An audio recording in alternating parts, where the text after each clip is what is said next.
We aren't going to start this explainer with our usual intro today. Instead, we're diving straight into the Sachi Kahani, the absolute true story, of what is arguably the most impactful legal and social reckoning in modern Indian history. Look, this is a story of unimaginable tragedy, for sure, but it's also the story of a nation's unprecedented awakening. We're going to break down the facts, the incredibly grueling legal battle, and the massive systemic changes that followed, and we're going to explore every single crucial detail without holding anything back. December 16th, 2012. It was just a cold winter night in Delhi, but it's a date that literally forever changed the nation.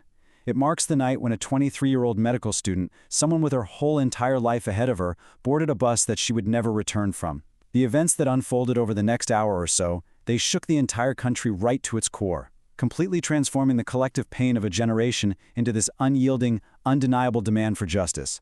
Now, for a really long time, the public actually didn't know her real name. Instead, the media gave her the name Nirbhaya. If you don't know, that translates to the fearless one, or Jo Darne Wali Nahi. And as you'll see as we go through this explainer, that name honestly couldn't have been more accurate.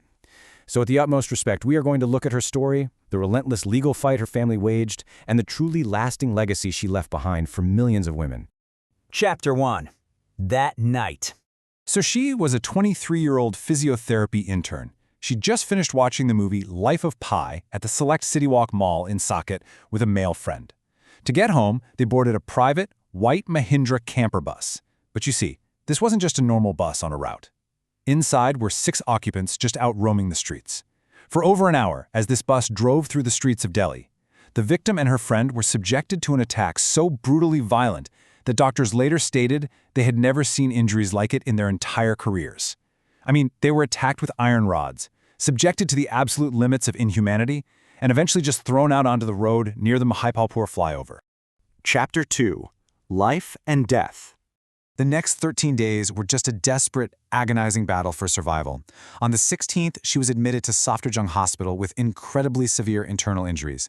And as news of her condition started to break, something genuinely extraordinary happened. With absolutely no central organization, students, professionals, just everyday citizens spontaneously flooded India Gate. The public outrage was palpable, you could feel it in the air. On December 26th, she was transferred to Mount Elizabeth Hospital in Singapore for advanced treatment. But tragically, on December 29th at around 4 a.m., she passed away. She was just 23 years old. The entire nation grieved. Chapter 3. The Arrests. Facing monumental pressure, the Delhi police launched what was actually one of the fastest investigations in the country's history. I mean, in a matter of days, all 6 accused were captured. First up was the driver, Ram Singh, and his brother Mukesh. Then they caught Akshay Thakur, Vinay Sharma, and Palwan Gupta. But the most crucial detail here? It lies in that final arrest, a 17-year-old juvenile. The official charge sheet cited this minor as the most brittle attacker on the bus that night. And as we're going to see, his involvement would quickly become one of the most heavily debated aspects of Indian law. Chapter 4. Fast Track Court. Early on in the trial, there was a sudden and pretty shocking twist. On the 11th of March 2013, the primary accused, the driver, Ram Singh, was found dead in his cell in Tihar jail. Now, while there were definitely allegations of foul play from his defense, the official inquiry confirmed it was a suicide by hanging. The trial for the remaining men, however, just kept moving relentlessly forward. And that brings us to September 13th, 2013.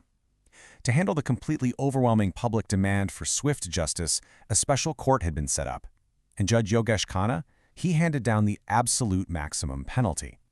He sentenced the remaining 4 adult men to death, officially classifying this horrifying event as a rarest of rare case. Now, the initial verdict was swift, sure, but as anyone who follows the legal system knows, the initial verdict is rarely the end of the whole story. Chapter 5. The Juvenile Decision. So this sentencing brought about perhaps the most highly controversial aspect of the entire legal proceeding. It sparked a massive secondary wave of national outrage. You basically have this incredible disconnect between the crime and the punishment. On one hand, the charge sheet explicitly names the 17-year-old as the most vicious attacker. On the other hand, because he was technically a minor under the 2000 Juvenile Justice Act, he literally could not be tried as an adult. He was given the maximum possible sentence for a juvenile, which was just 3 years in a reform facility. When he was released in December 2015, Nirbhaya's mother broke down in tears outside the court. Chapter 6. Years of Waiting. 7. That is the number of years that passed between the crime and the final execution of the sentence. While the juvenile was released, the 4 adults began this agonizing, totally exhausting process of legal appeals. We're talking 7 years of legal loopholes, high court confirmations, Supreme Court appeals, mercy petitions, curative pleas, and state execution dates. The fast-track court was definitely swift, but the appeals process, it was an absolute marathon of waiting. But listen, through those 7 years of waiting, one person never backed down. Asha Devi, Nirbhaya's mother, powerfully captured the nation's sentiment when she said, "Until these people are hanged, my daughter will not get peace, I will not get peace." She stood outside the court for every single hearing. She completely refused to tire out. She really became the absolute face of a nation's demand for accountability, showing just incredible resilience in the face of a painstakingly slow legal system. Chapter 7. The Morning of Justice. So that 7-year battle finally culminated on the 20th of March 2020. At approximately 5 a.m. in Tihar jail, the sentences were carried out. Mukesh, Akshay, Vinay, and Pawan were executed. When the news broke, Asha Devi was standing right outside the jail. And for the first time in over 7 years, her tears were actually tears of relief. She thanked the courts, the government, and the citizens who stood by them. A huge sense of closure finally washed over a country that had been waiting right alongside her all those years. Chapter 8. Nirbhaya's Legacy. But the story doesn't end in a prison courtyard. What we absolutely must take away from this explainer is how this single tragic event forced monumental, systemic changes across India. 1,000 crore rupees, that was the initial allocation for the Nirbhaya Fund, which was created by the government specifically for women's safety initiatives. To put that into perspective, this massive fund was designed to implement CCTV surveillance, emergency response systems, and way safer public transport infrastructure nationwide. And the legal victories? They were just as concrete.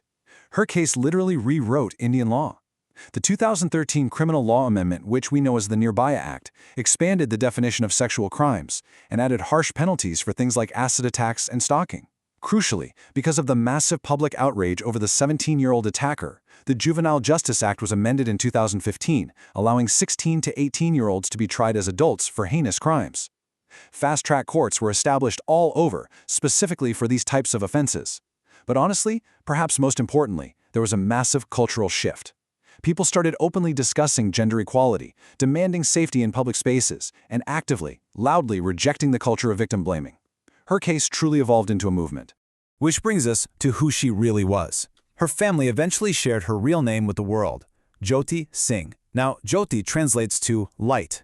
She was studying to be a physiotherapist because, simply put, she wanted to become a doctor. She wanted to heal people. But in an incredibly profound and tragic way, through her life and her death, she ended up healing and changing an entire nation. She ignited a flame that altered the consciousness of a country forever. Well, we've reached the end of our explainer, and I want to leave you with this final, provocative thought. Justice was served, but have we changed?